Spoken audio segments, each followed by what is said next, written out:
আজ আমি যেটা আপনাদের বলতে চাইছি সেটি আপনার পুরো জীবনটাকে বদলে দেবে। এক্স্যাক্ট যেটি বিরাট কোহলি ফলো করে তার জীবনটিকে পুরো ট্রান্সফর্ম করেছে, সেম জিনিসটি ক্রিস্টিয়ানো রোনাল্ডো ও শাহরুখ খান ফলো করেন। আর আপনি যদি এই ভিডিওটিকে বাকি আর সব ভিডিওর মতো নিচ্ছেন, মাঝখান থেকে চলে যাবেন, তাহলে অবশ্যই যেতে পারেন, কোনো অসুবিধা নেই। ইন্টারনেটে আরও অনেক ভিডিও আছে, কন্টেন্ট আছে, গিয়ে সেগুলিকে দেখতে পারেন। আর যারা সিরিয়াস আছেন, আসুন তাহলে শুরু করি। আপনার একটি রেগুলার দিন কেমন কাটে? Let me guess. আপনি সকালে ঘুম থেকে ওঠেন, নিজের ফোনটাকে ধরেন, হোয়াটসঅ্যাপ চেক করেন, ইনস্টাগ্রাম চেক করেন, তারপর টয়লেটে যান, স্নান করেন, জামা কাপড় পরে রেডি হন, আর ব্রেকফাস্ট করে বাড়ি থেকে বেরিয়ে পড়েন। আপনি ডেলি সেম রাস্তা ধরে যান, সেম জায়গায় গিয়ে সেম কাজ করেন, ওই সেম মানুষদের সাথে দেখা হয় আপনার, যারা আপনাকে ওই সেম ফিলটাই করায়। সবার সাথে কোনো এক সেম জিনিসের জন্য কথা হয়, তারপর কাজ শেষ করে আবার সেই সেম রাস্তা দিয়ে বাড়ি ফেরেন, রিলস বা শর্ট স্ক্রোল করে কোনো একটা মুভি দেখে ঘুমিয়ে পড়েন। জানি না এই রুটিনটিকে কতদিন ধরে ফলো করে আসছেন এবং আগে কতদিন পর্যন্ত ফলো করবেন। আর এসবের মধ্যে কমন জিনিস কোনটা জানেন? লোক, আপনার চিন্তাধারা এবং লোকেদের চিন্তাধারা, আপনার ডেলি কাজ, আসা যাওয়ার রাস্তা, আপনার হ্যাবিট, লোকেদের হ্যাবিট, যেসব কন্টেন্ট আপনি দেখছেন, আরও অনেক কিছুই। আপনার এই ডেলি রুটিন কম্পিউটার প্রোগ্রামের মতো কাজ করছে, যেখানে আপনি নিজের ইচ্ছায় কিছু করেন না, সব কিছু আপনা আপনিই হতে থাকে। বিরাট কোহলির সঙ্গেও সেম জিনিসটাই হচ্ছিল। তিনি একটি ইন্টারভিউতে বলেছিলেন, আমি আমার খাবার দাবার এবং ফিটনেস নিয়ে একদমই ডিসিপ্লিন ছিলাম না। আমার এখনও বিশ্বাস হয় না যে সেটা আমি ছিলাম। 2012-র কথা, আইপিএলের সববারের সিজনের মতো এই সিজনটাও আমার খারাপ গেছিল। আমার খাবার দাবারের হ্যাবিট একদমই খারাপ ছিল। ওই সময় আমি ন্যাশনাল টিমেও খেলেছিলাম, কিন্তু কোনো বড় সাকসেস পাচ্ছিলাম না। নিউরোসায়েন্টিস্ট মিস্টার জয়ী ডিসপেনজিয়ার অনুসারে 35 বছরে আস্তে আস্তে আমরা যেমনটাই হই, তার 95% আমাদের সাবকনসিয়াস মাইন্ড হয়ে থাকে। এই সাবকনসিয়াস প্রোগ্রাম আমাদের belief, behaviour, attitude, emotional reaction এবং আনকনসিয়াস হ্যাবিটের একটি মিক্সচার হয়ে থাকে, যেটা আমাদের একটা সার্টেন অ্যাকশন নিতে বাধ্য করায়। বেঁচে থাকা 5% আমাদের কনসিয়াস মাইন্ড হয়ে থাকে, যেটি বলে আমি নিজেকে বদলাতে চাই, আমি হেলদি হতে চাই, ফিট হতে চাই, নতুন নতুন স্কিল শিখতে চাই, রোজ পরিশ্রম করতে চাই, আমি সুখী হতে চাই, আমি এই ব্যস্ততার দুনিয়া থেকে ফ্রি হতে চাই। আর আমরা রোজ এই 5% কনসিয়াস মাইন্ডের সাথে 95% সাবকনসিয়াস প্রোগ্রামের লড়াই করতে থাকি এবং রোজই ব্যর্থ হই। আর এটা রিজন হলো, আমরা রোজ উঠি এবং নিজেকে বলে থাকি কাল থেকে, পরশু থেকে বা 1 তারিখ থেকে সব কিছু চেঞ্জ করে দেব, কিন্তু কোনো কিছুই চেঞ্জ হয় না। তাহলে সব থেকে প্রথম এটাকে অ্যাকসেপ্ট করে নিন যে লড়াইটি আপনি করছেন সেটাতে আপনার হার নিশ্চিত। আপনি আপনার সাবকনসিয়াস মাইন্ডকে জিততে পারবেন না। আপনার লাইফ আপনার কন্ট্রোলে নেই। আপনি হলেন শুধুমাত্র একজন প্যাসেঞ্জার, যে কিনা সাবকনসিয়াস মাইন্ডের ড্রাইভিং সিটে বসে আছেন। আর এটা ওখানেই নিয়ে যাবে যেখানে ও নিয়ে যেতে চায়। আপনি যেখানে যেতে চান ওখানে না নিয়ে যাওয়ার বদলে। তাহলে কি হার মেনে নেব? এই মিডিওকারের মতো জীবনযাপন করব? না, কখনোই না। তাহলে এটার কি সলিউশন আছে? এটার একটাই সলিউশন আছে, যখন দেখবেন শত্রু আপনার থেকে শক্তিশালী, পরাজিত হওয়াটা আপনার নিশ্চিত, তখন লড়াই না করাটাই ভালো। যখন আপনি লড়াই বন্ধ করে দেবেন, তখন না কেউ জিততে পারবে, না কেউ হারতে। আপনি এখন ভাবছেন যদি লড়াই না করি তাহলে জিতবো কী করে? একটা উপায়ে জেতা যাবে, বন্ধুত্ব করে। মানে এর সাথে লড়াই বন্ধ করে এর প্রোগ্রামিংটিকে চেঞ্জ করতে হবে। এই যে এখন যেটি আপনার বিরুদ্ধে রয়েছে, আপনাকে বারে বারে ফেলিয়ার বানাচ্ছে, আপনি ওটাকে ইউজ করে নিজেকে সাকসেসফুল বানাতে পারবেন। কোনো কিছু প্রোগ্রামকে চেঞ্জ করতে হলে প্রথমে ওটার সোর্স কোডটিকে বদলাতে হয়। আর আমাদের মাইন্ডের সোর্স কোড টোটাল 6টি স্টেপে তৈরি হয়। ফার্স্ট 3টি স্টেপ একটি সলিড ফাউন্ডেশন তৈরি করে, আর লাস্ট 3টি স্টেপ আমাদের ব্রেনকে হার্ড রিসেট করে কমপ্লিটলি রিপ্রোগ্রাম করে দেবে। Step 1, belief. বিরাট কোহলি আগে বলেছিলেন, আমার মনে আছে আমি যখন ওই সিজনের পর বাড়ি এসেছিলাম, একদিন সকালে উঠে স্নানের আগে নিজেকে একটা আয়নায় দেখি। নিজেকে দেখে তখন ঘৃণা হচ্ছিল আমার। আমি নিজেকে আয়নার সামনে বলি, তুই একটা ইন্ডিয়ার ইন্টারন্যাশনাল টিমের অংশীদার, এসব চলবে না। আর এরপর আপনারাই জানেন যে সব কিছু পুরো কেমন বদলে গেছিল।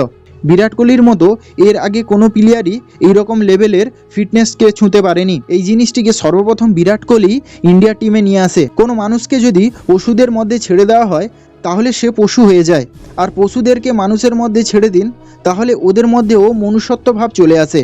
আপনি কোনোদিন নিজের মাতৃভাষাটিকে বলা শেখেননি, শুধুমাত্র আশেপাশের মানুষকে বলতে শুনেছেন আর ওদের মতো বলতে শিখেছেন। আপনি লাইফে কোনো বড় কিছু করতে পারবেন না, আপনার মধ্যে একটু বুদ্ধি কম রয়েছে, আপনি পড়াশোনাতে দুর্বল, আপনি শুধু এইটুকুই কামাতে পারেন, টাকা উপার্জন করা খুবই কঠিন।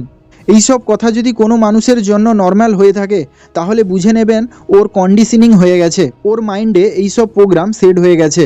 একই কথা বারবার বললে বা শুনলে আপনার ব্রেন ওই জিনিসটার জন্য কন্ডিশনিং হয়ে যায়। একটা কথা আছে না, যে একটা মিথ্যাকে এতবার বলো যে ওটা সত্যি মনে হবে। আপনার ব্রেনও ওই রকমই হাজার মিথ্যাকে সত্যি মানতে থাকে আর ওর অ্যাকর্ডিংই অ্যাক্ট করায়।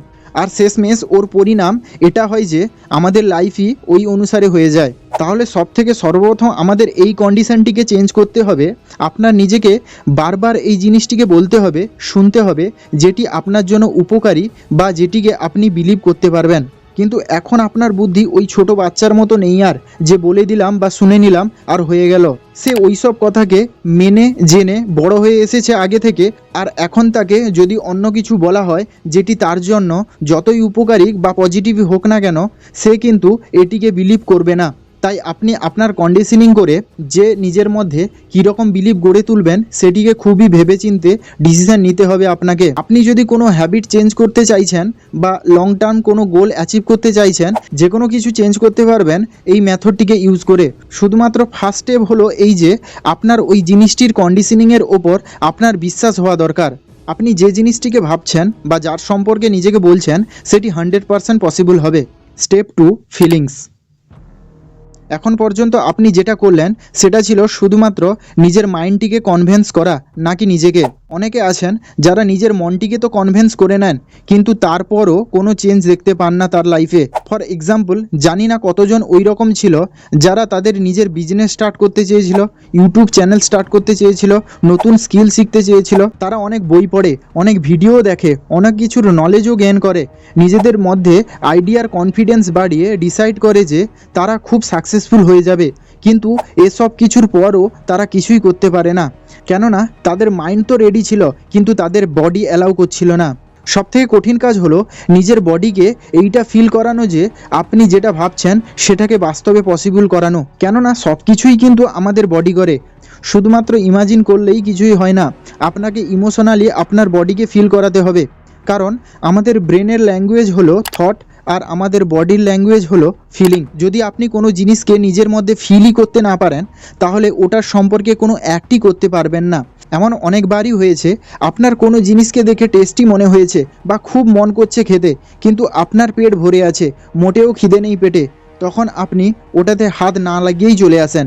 ঠিক সেই রকমই আপনি যখন কোনো জিনিসকে পেতে চাইছেন তখন সেই জিনিসটিকে পাওয়ার খিদেটা আপনার মধ্যে থাকা চাই, একটা স্ট্রং ফিলিং হওয়া দরকার আপনার মধ্যে। জাস্ট লাইক বিরাট কোহলি, তিনি নিজেকে দেখে পুরোপুরি ফিলিংসের সাথে বলেছিলেন যে এরকম করলে আর হবে না, আমাকে সব কিছু বদলাতে হবে। ফিলিংস আর ইমোশনের সাহায্যে আপনার দেওয়া সিগন্যালগুলি আপনার বডি বুঝতে পারে এবং তার ওপর অ্যাকশন নেওয়াটা তখন খুবই ইজি হয়ে যায় আপনার জন্য। আপনি যদি আপনার ভিশন সম্পর্কে কিছু বুঝতে পারছেন না, তার মানে আপনার বডি আপনার মাইন্ডের সিগন্যালগুলিকে রিসিভ করতে পারছে না, যার কারণে আপনি অ্যাকশনও নিতে পারছেন না। Step 3, behaviour. এখন পর্যন্ত আপনি যেসব কিছু করেছিলেন আপনার হ্যাবিটের জন্যই করেছিলেন, আগেও যেসব কিছু করবেন নিজের হ্যাবিটের জন্যই করবেন। যখন আপনি আপনার মাইন্ডকে বিলিভ করবেন এবং বডিকে ফিল করবেন তখনই আপনি আপনার বিহেভিয়ারে চেঞ্জ আনতে পারবেন। এর মানে বিহেভিয়ার আপনার হ্যাবিট হবে এবং সব হ্যাবিট মিলে আপনার সাবকনসিয়াস মাইন্ডকে রিপ্রোগ্রাম করবে, যেখানে আপনার 95% অ্যাকশন বদলে যাবে। আপনি প্রতিদিন কোনো কিছু না ভেবে যেসব অ্যাকশন নেবেন সেগুলি আপনার সাকসেসের দিকে আপনাকে নিয়ে যাবে। বিরাট কোহলি আগে আরও বলেছিলেন তারপর দিন থেকে সব কিছু বদলে গিয়েছিল তার জীবনে। আমি ডায়েট এবং ফিটনেসকে নিয়ে পুরো ডিসিপ্লিন হয়ে গেছিলাম, কোনো জাঙ্ক ফুড নয়, কোনো চিট ডে নয়, প্রপার ডায়েট এবং রোজ 2 ঘন্টা করে জিম। এসব কি করে হলো আসুন সেটাকে জানার চেষ্টা করি। তাহলে প্রথম 3টি স্টেপকে নিয়ে আপনি একটি সলিড ফাউন্ডেশন বিল্ড করে নিয়েছেন, এবার হচ্ছে মাইন্ডকে হার্ড রিসেট প্রোগ্রাম করার পালা। স্টেপ 4, কনসিয়াস সেলফ টক। আমাদের সাথে লাইফে যেসব কিছু হয় সেগুলি রিয়াকশান আমাদের সেলফ টক থেকেই আসে। আর আপনি এটাকে পজিটিভ সেলফ টক বলতে পারেন বা নেগেটিভ সেলফ টক বলতে পারেন। আমাদের মাইন্ডের জন্য কোনো নেগেটিভ বা পজিটিভ হয় না, এটা শুধু এমনটা হয় যে যেটাকে আপনার মাইন্ড সত্যি ভেবে বসে পড়ে। এখান থেকে আপনার কি লাভ হবে বা কি ক্ষতি হবে সেটাতে আপনার মাইন্ডের কোনো যায় আসে না। যদি আপনি বলেন I weak in study, I can not exercise, আমি সকালে তাড়াতাড়ি উঠতে পারি না, আমি বেশিক্ষণ একটা জায়গায় বসতে পারি না, এই রকম কথা বলতে থাকলে আপনার মাইন্ডও আপনাকে দিয়ে ওই সব কাজ করাবে যেগুলি এই সব কথাগুলিকে আরও কনফার্ম করে দেবে। কিছুদিন আগে পর্যন্ত আমি ভাবতাম আমার দ্বারা সকালে ওঠা সম্ভব নয়। আমার নিজেকে ন্যাচারালি রাতের পেঁচা বললেও চলে, বেশি রাত পর্যন্ত কাজ করা এবং সকালে লেট করে ওঠা। আর তখন পর্যন্ত আমি সকাল 8টায় ঘুম থেকে উঠতাম, কিন্তু এখন সকাল 5:30, সেটাও আবার কোনো কষ্ট ছাড়াই। কেমন করে? চলুন আগে বলছি।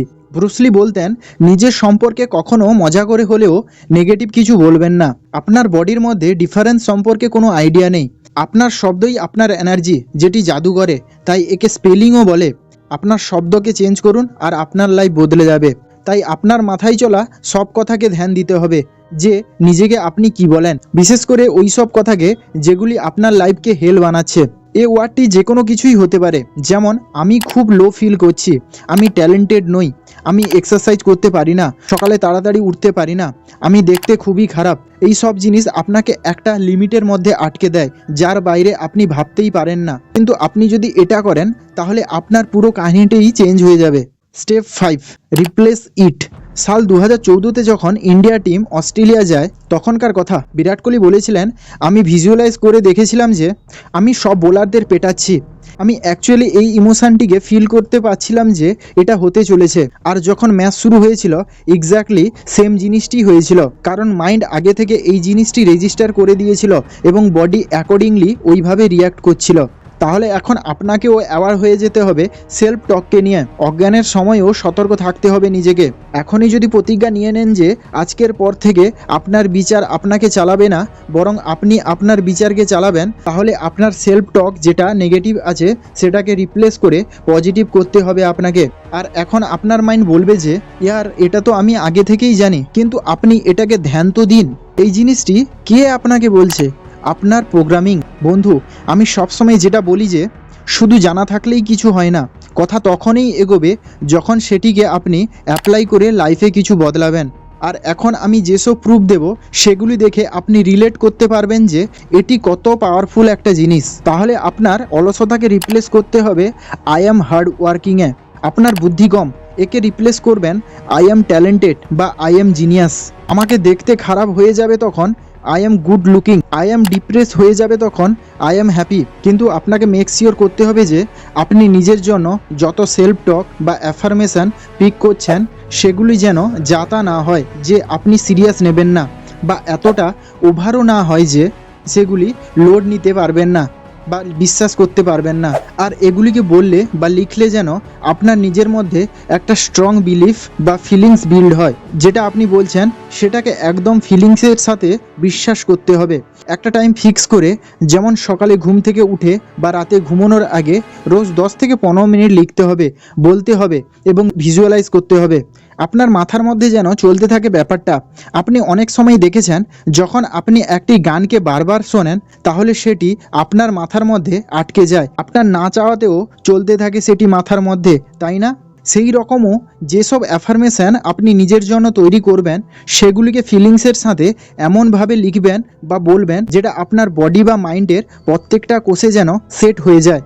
এবার দেখুন এটা কিভাবে কাজ করে। যখন আপনি বলবেন ফিলিংসের সাথে যে আই এম সুপার কনফিডেন্ট, তখন দেখবেন আপনি একটা অন্যরকমভাবে চলা শুরু করবেন, সেই অ্যাকর্ডিংয়ে রেসপন্স করবেন। যখন আপনি বলবেন I am talented, I am genius, তখন আপনার ধ্যান বই থেকে সরে এই রকম ভিডিও বা পডকাস্টের দিকে চলে আসবে যেগুলি আপনাকে আরও বেশি ইন্টেলিজেন্ট বানাবে, আরও মন দিয়ে বই পড়াবে। যখন আপনি বলবেন আই এম গুড লুকিং, তখন আপনি সার্চ করবেন লুকসকে আরও বেশি কি করে বেটার করা যায়। সেখান থেকে আপনি আরও অনেক জিনিস বা তথ্য পাবেন এবং সেগুলিকে ফলো করে আপনি এমন সব ভিডিও বা এমন সব মানুষ পাবেন যারা আপনাকে সঠিক রাস্তায় চলতে হেল্প করবে। কারণ এখন আপনার ফোকাস কোনো কমপ্লেন বা প্রবলেম করার জন্য নয়, কমপ্লিটলি ট্রান্সফার হয়ে গেছে সলিউশনে, নিজেকে বেটার বানানোর উদ্দেশ্যে। Step 6, find proofs for new you. Virat Kohli বলতেন, যখন আমার 8টি সেঞ্চুরি ছিল তখন আমি নিজেকে বলেছিলাম যদি আমি 8টি সেঞ্চুরি মারতে পারি তাহলে আমি আগেও সেঞ্চুরি বানাতে পারবো। তখনই আমি নিজেকে পুরো বিলিভের সঙ্গে বলেছিলাম যে আমি ভালো, আমি খুবই একটা ভালো প্লেয়ার ক্রিকেটের জন্য। আর আগের ম্যাচে 48 এবং 75 রান করেছিলাম। আর আজকের ডেটে বিরাট কোহলির নামে মোট 82টি সেঞ্চুরি রয়েছে। আপনার নিজের মধ্যে মাইন্ড এবং বডির সেলফ টককে ফিল করতে হলে আপনাকে এটা প্রুভ করতে হবে যে আপনি যেটা বলছেন সেটা সত্যি। মানে আপনি জীবনে কোনো না কোনো সময় ছোটো মোটো কোনো তো সাকসেস পেয়েছেন, সেটাকে মনে করুন। আপনি কোনো না কোনো দিন এক্সারসাইজ নিশ্চয়ই করেছেন, কোনো একদিন নিশ্চয়ই সকালে ঘুম থেকে উঠেছেন, কখনো ভালো রেজাল্ট করেছেন। আপনি নিজেকে বিশ্বাস করান যে আমি যদি অতীতে সফল হয়েছি তাহলে আমি এটাও করতে পারবো। যদি আপনি নিজেকে বলছেন যে আমি ডিসিপ্লিন, তাহলে আপনার নিজেকে বিশ্বাস করানোর জন্য এমন সব স্টেপ নিতে হবে যেখান থেকে এটা প্রমাণ হয় যে আপনি ডিসিপ্লিন। ছোট স্টেপ নিন, কিন্তু নেওয়াটা শুরু করুন। ছোট ছোট স্টেপের সাহায্যে ওই কাজটিকে শুরু করুন যেটাকে আপনি এতদিন অবহেলা করে আসছেন। আপনার বড় গোলকে ছোট ছোট গোলে ভাগ করে নিন এবং ওই ছোট ছোট গোলকেই প্রথম পূরণ করুন। উদাহরণ, আপনি বেশিক্ষণ পড়তে বসতে পারেন না, তাহলে 25 মিনিট করে একটা স্টাডি সেশন বানান। যে সব কিছু আপনাকে সাকসেসের ফিল দেয় সেরকম কাজ করা শুরু করুন। বিরাট কোহলি বলতেন, যখন আমি কিছু মাসের জন্য ডিসিপ্লিনে ছিলাম তখন আমি আমার নিজের মধ্যে রেজাল্ট দেখতে পাচ্ছিলাম। আমি ফিল্ডে আগের থেকে অনেক ফুর্তি হয়ে গেছিলাম, ব্যাটিংয়ে আরও অনেক ফোকাস বেড়ে গেছিল আমার। আর এই জিনিসটি আমার অ্যাডিকশান হয়ে যায়, নিজেকে আরও ইমপ্রুভ করি। আর এটা হচ্ছে পাওয়ার অফ রাইট সেলফ টক। এইভাবে আপনি কোনো খারাপ অভ্যাসকে ছাড়তে পারবেন, নিজেকে দিয়ে পরিশ্রম বা কোনো সঠিক জিনিস করাতে পারবেন, আর লাইফে যে কোনো গোল অ্যাচিভ করতে পারবেন। দেখুন, আপনার লাইফে কোনো চেঞ্জ আসবে না যদি আপনি এই জিনিসগুলোকে না ফলো করেন। হ্যাঁ, আমি এটাও জানি যে 95% লোক করবে না, তারা অ্যাফার্মেশন লিখবে না, ইউজ করবে না বিলিফ আর ফিলিংসকে, কেননা এটার পাওয়ার ওদের জানা নেই। কিন্তু যে এটিকে করে দিয়েছে তার লাইফে ম্যাজিক হওয়া শুরু হবে। প্লিজ এই ভিডিওটির সব কথা এবং আমার এফোর্টকে ফেলে দেবেন না। আপনি শুধু 7 দিন, 10 দিন বা 21 দিন ট্রাই করে দেখুন। যান এবং একটি ডায়েরি বানান। যদি আপনি করতে চান তাহলে কমেন্টে কিছু লিখে যান, যাতে জানতে পারবো যে আমার এফোর্ট এমনি এমনি যাচ্ছে না। আর হ্যাঁ, যদি আপনি একবার আপনার ডেলি রুটিনের সাইকোলজিকে বুঝতে পারেন তাহলে আপনার লাইফ 10 গুণ বেটার হয়ে যাবে আগের থেকে। বন্ধু, এই দুনিয়ায় আপনার টাইম এবং এনার্জির থেকে পাওয়ারফুল জিনিস কিছুই নেই। ভিডিওটিকে শেষ পর্যন্ত দেখার জন্য ধন্যবাদ। Wish you all the best. By.